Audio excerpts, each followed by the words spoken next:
Bonjour Motor One et bienvenue ici à Mulhouse au musée de l'automobile, un musée qui rassemble près de 500 voitures, dont la plus grande collection de Bugatti et de voitures françaises de luxe. Il faut dire qu'avant la Deuxième Guerre mondiale, le luxe à la française est réputé. C'est une touche et les gens se l'arrachent. Dès l'époque des pionniers, Panhard et Levasseur, De Dion et Bouton, Matisse vont présenter des voitures raffinées, performantes, élégante. Mais c'est vraiment à partir des années 1920-1930 que le luxe à la française va se développer.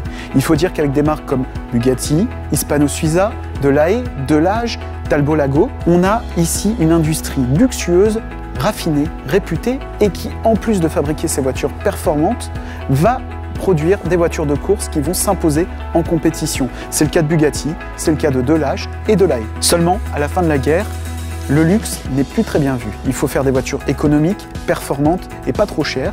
Donc Bugatti, Delage, Delahaye, avec leurs grosses cylindrées, souffrent énormément et vont disparaître petit à petit.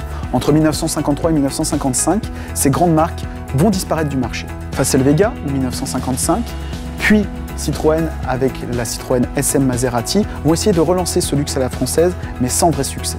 Aujourd'hui, Bugatti avec l'Aveyron, puis avec la Chiron, et Alpine, qui a relancé dernièrement son A110, essaye de revenir sur le marché très concurrentiel du luxe sportif.